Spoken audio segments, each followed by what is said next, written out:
Okay, this is the P2 paper from October 2021. It's question number 9, which is the last question on the paper, and we're ending with a methods of proof question. So if I look at these, I've got two different styles of proof. The second one's going to be really easy. We're going to do just a counterexample. But the first one, I'm trying to prove that. And so what I'm going to do is to do this with a method that I sort of named jottings, but I'll explain to you what I mean by that. What we're going to try and do eventually is to show that x plus y over 2 is greater than or equal to the square root of xy, which all seems a bit random. I don't know where they've got that from. Well, that's what I've got to do, is work out where I have got that from. So what I should be able to do is a logical set of statements. So for example, the first thing I'm going to do is square both sides to get rid of the square root. As we go through, what I'm hoping to do is end up with a situation where I have something like that. That I know is true, okay? X plus y all squared is always greater than or equal to 0. And if this logical set of statements ends up with something that I can prove, then what I do is I start here and I go backwards, writing that out, and then I'll end up with my proof. Easier probably for me just to show you how this works with a particular example of doing this one. So if we're looking at this then, what I do is I tend to say this is jottings, okay, or working out. This is my actual answer. My actual answer will come from this. So if we start with x plus y over 2 is greater than or equal to square root of xy, as I say, first thing I'm going to do is square both sides. So square both sides. And what I'll do then is I'll get rid of the square root sign. So I'm going to get x plus y all over 2 squared is greater than or equal to xy. So that seemed a fairly logical first step. Fairly logical second step then is to multiply out that bracket. So x plus y all squared. Now you should really know this. It's going to help when we're factorising. You should know what x plus y all squared is. You can multiply it out yourself, but x plus y all squared is x squared plus 2xy plus y squared, all over 4 on the bottom. So I'm telling you, if you don't already know something like that, then go away and learn it for x plus y and x minus y. You'll see how that comes to fruition in this question. And then at this stage, the only obvious thing to do here would be to multiply both sides by 4. So I'm going to get x squared plus 2xy plus y squared is greater than or equal to 4xy. If I want to solve an inequality, generally I would try and make it greater than or equal to 0. So minus 4xy from both sides.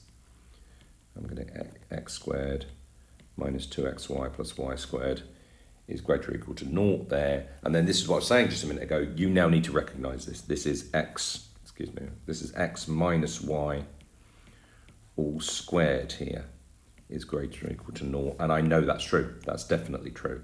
So what I can now do for my answer is start off with this, put this next, then this, then this, then this, and I'll end up having proved my original idea. So how I'm going to do that? Let's just write this down as the answer then. So that's my jottings. My answer now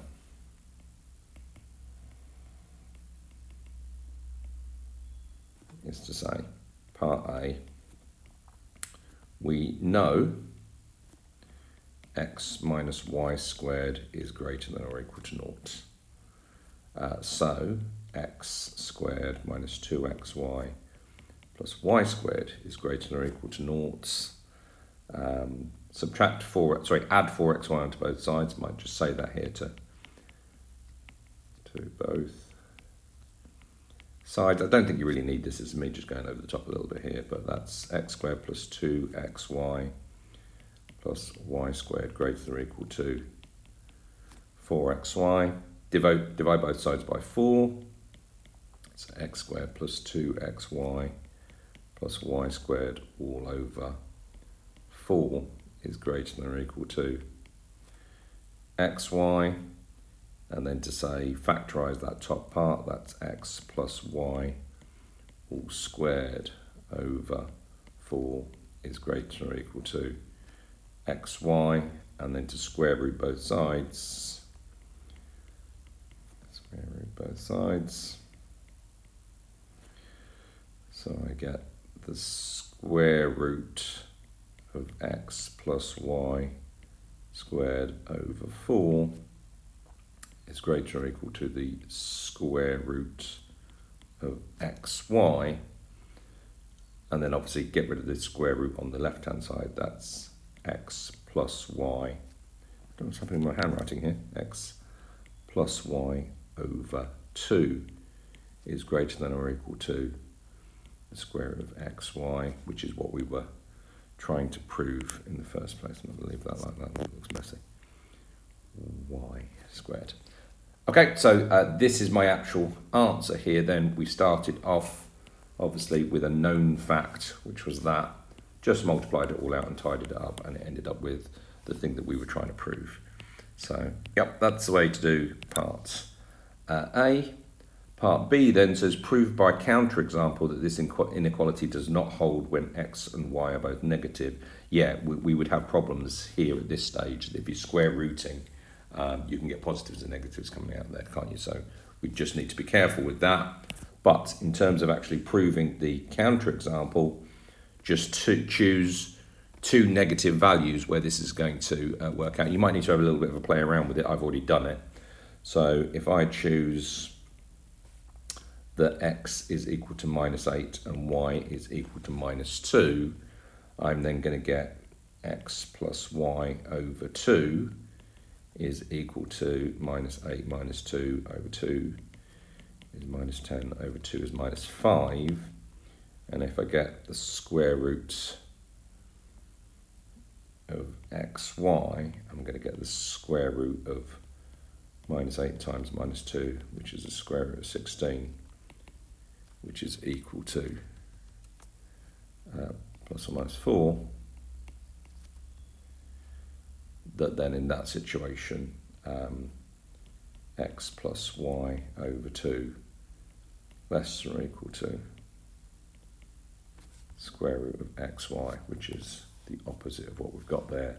So it doesn't work for those two values. Okay, hopefully that makes sense.